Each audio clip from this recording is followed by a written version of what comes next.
রাজধানীর সোহরাওয়ার্দী উদ্যানে হেফাজত ইসলামের সমাবেশকে ঘিরে চলছে শেষ মুহূর্তের প্রস্তুতি। এই মুহূর্তে সেখানে আছেন সহকর্মী শফিক মুন্সি। সরাসরি যাচ্ছি তার কাছে।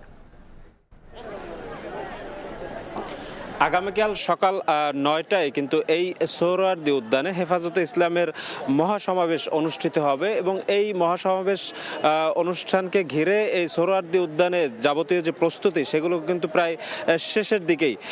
আমার পিছনেই কিন্তু এই সোহরাওয়ার্দী উদ্যানে আগামীকালকের যে মহাসমাবেশ সেই সমাবেশটির জন্য মঞ্চ তৈরির কাজ চলছে এবং মঞ্চ সহ অন্যান্য সামগ্রিক যে প্রস্তুতি সেটি দেখার জন্য কিন্তু হেফাজতে ইসলামের কেন্দ্রীয় এবং ঢাকা মহানগরের নেতৃবৃন্দ কিছুক্ষণ আগেই এই জায়গাটি আসলে পরিদর্শন করেছেন।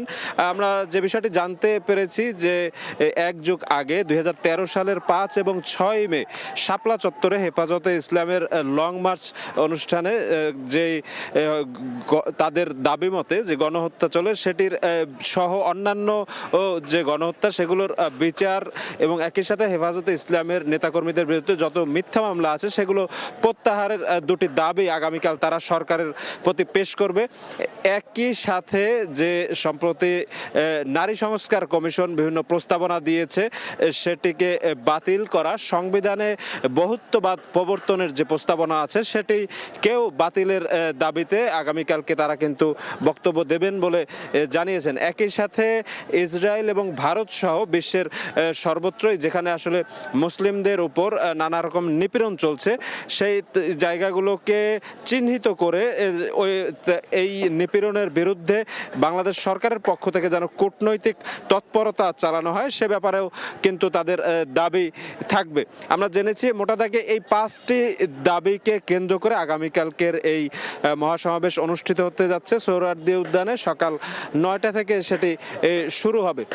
কিন্তু হেফাজত ইসলামের নেতারা তারা আমাদেরকে সম্ভাবনা যেটি জানিয়েছেন যে আজ রাত থেকেই কিন্তু বিভিন্ন এলাকা থেকে তাদের নেতৃবৃন্দ যারা তারা কিন্তু এই সোহরাওয়ার্দী উদ্যানে আসা শুরু করবে। তাদের অনেকেই হয়তো বা এই উদ্যানেই রাত্রি যাপন করবে।